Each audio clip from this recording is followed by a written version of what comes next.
Iti kataingaan iti investigasyon dagiti kaming iti kapulisan ti Ili Abantay, kaming iti suko, wenno scene of the crime operative, ang nakabase iti Ilocos Provincial Office. Ket itangan na imatangan mismo ni Senior Police Officer 2 Joel Javier, investigador iti nasao nga Ili. Itangan na pagamuan nga insigida dagiti dua a suspect, ani Roberto nga nakaswan iti frustrated murder, ken ni Roger Bautista ang nakaswan met iti murder, wenno pammapatay. Iti data nga gundaway, naalaan iti kamera iti police files iti maysa nga suspect ani Roger Bautista, iti mismo a crime scene nga agpaspasali akasla awan ti aramid na kitaping nga napaneknikan ang makipatpatang iti maysa nga kaming iti kapulisan.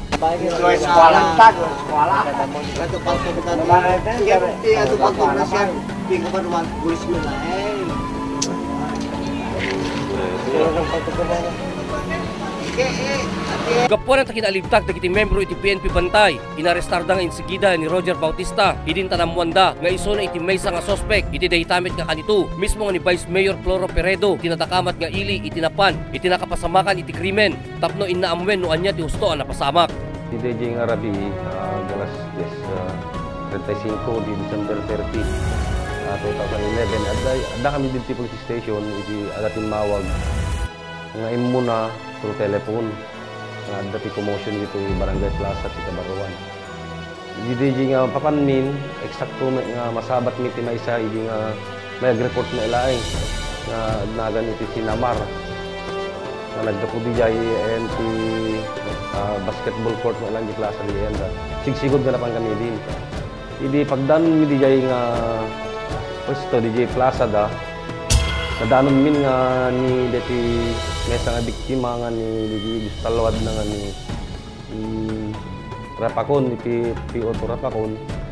Ada tama na idin kasi nakadumugin, nakadara-dara. Kaabay na ni maysa nga masuspetsa ni Bake na bali talo ti bali upat na di napadata da diyan. Pero di kurada nga di pagdanon mi di diyan. Sigod ng taray mi suda ti dito hospital, ti kabitan nga ay sa ikan nga hospital, ti Metrobigan, kin ti Otorapakon, di St. James, sa mi kinordon di area. At mawan ti makasideg, hindi pagdanon mi pala di jay, madama pala ti adda pala ang tirambol, commotion pala di jay, so nagan-anawa kami pala, hindi gila do mga kadwamin, nagitaray dami ti biktima di jay, pinasubsugatan ti hospitalayan. Tapos di DJ kaduan nga dadto man nagbantay da DJ ti hospital at makita dati seguridad ti biktima at the same time DJ hindi masuspect nga kung kunada. Kaya DJ nga kanito awan pala ti lead me na niya ti talaga napasama kasi pagdanon mi i-presume nga biktima amin ta DJ da rod amin ti tingan awan pala ti investigasyon nga napasama dayan. Inkordon mi ti ti area nagtawag kami ti assistance ti Soko dito provincial office so dati ng process ti crime scene investigation. Sa kami nag-follow up ti investigation di ti crime scene napang kami ti balay ti biktima nga ni Florence nga asawa ni Gustalwad nga ti Otorapakon. Napang kami di balay da iso da nga mismo ti nang i-reveal di nga naganen nga di upa nga kakabsat di Ronnie, Rolly, Roberto hindi Roger, so the brothers, so dati imbagada nga ng bagbagsol kundi jay duwa nga gasawa. Di ti namma mi kanya da so nga nalalay nga sigod yan ender inala iso dati police station inala ti sworn statement dan. So nga di na alam di na talaga nga katibkir nga katibayan iso da nga talaga ti tudto da. Hindi ni hot pursuit ni nga napamin nalay so dadjay iti balay da tinakaalam ni kanya da. Hindi gidi duwa nga masuspet sa ita yung singin so dati nagdiretso di hospital kada tama da dami iti sugat dali so nga binanbantayan iti pulis nga kadwa tayo nga di nakarwardan. Di bali da laing ti kuwata na napasama kini di pay gay madadji kami di madama nga kinurdon mi di area kasi awan nga talaga ti makastre yung tikon eh. Hindi barnana tamyana naon sa bali pag nandanong nga dijay. Din bagaming awan ti masidig at dati gamit ti mesa nga tao nga datama na dijay nga to. Yung mabuting nga masidig tala di kami mo. So lagi ni Levi nga liberato di traffic aid di kita tamat isaka na kalpugan malay so di intaray mi met ospital di kita kabuuan nga napasama. Kas kuna naman di barangay kap awan talala no talaga da suti da basol da di alain nyo tama pag dusaan da no talaga suti na ranid da kuna naman. Jadi tin bagana suma willing da mga simuro kanya di napatunayan nga kuan kunada nga isuda talaga di darumidan diretso da diti kuan BJMP ratan involved ni Sudan sa dami ti natibikar nga pagbasa-basa ramin so ami kinalubukan siya. Adda ti in kaso da ni kapitan ti grave threat na ilakay sa rin rod pinang pangtana may kindi di maysa ano iti sinamar may isang witness pinangtaan na ano idad JD jinti crime scene patayin kay amin kasi lakas di sa ano ti naisauna ako kapitan. So di nag-file mo ti darom na ti sinamar ti grave threat against kin ako kapitan tatali dito sa baro. Kabigatan iti napasamak nga panakatay ni PO2 Rapakon. Dita nga nagturong iti pwersa iti police files iti pagtaingan iti agdama nga barangay captain iti natakamat nga barangay nga kabsat mismo dagiti maitudtudong upat a suspect ani barangay captain Nelson Bautista. Dita nga nakunana adakkel iti yaman na iti pinagturong iti police files ken kuana. Tapno dita na nga mayabkas na iti kaririknaan iti pamilyada maipapan iti napasamak ken nakaimbulbaran nga kaso dagiti kabagis na.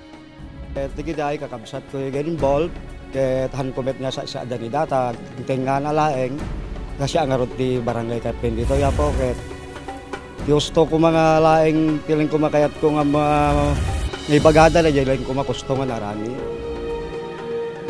ya hame kusto lagi bagbagadan bagadang may panggap ti basketball dito nga diyan narami hamet kati gapo na diyan na bartek dito Eric Parillo nagkarkarit na basketballan. Ket gapo ta kinarit nan sa kabsat ko nga may isa kinabil nan. Di nakabil na kastan. Timmaray da Eric Parillo nga napan nagpulong ken da pulis nga Rufino. Kaya di sumalog kano da pulis bibi na di paltognan. Ay bagbagada nga napan lagi kanawang imsahan ako ang kuskustor gaya nga bagbagada. Kas pila ta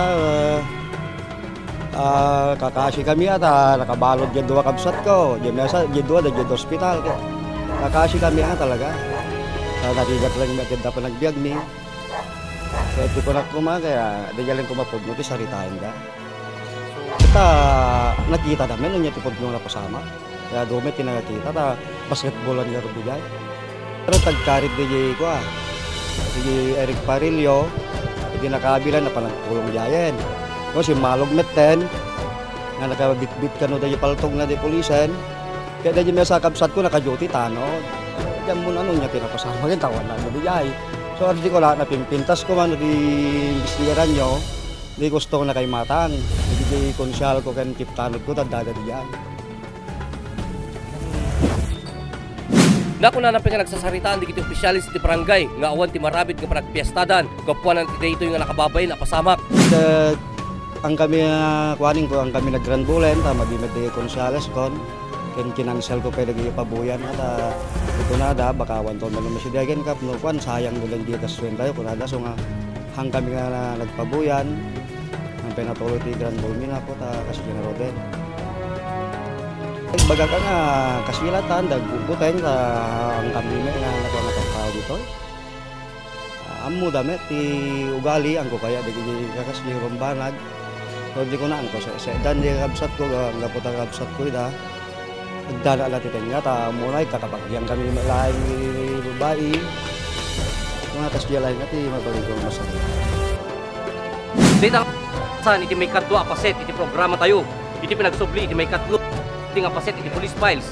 Hintay amen manipod kini Police Senior Inspector Pardenas agdama nga Chief of Police iti natakamat nga ili.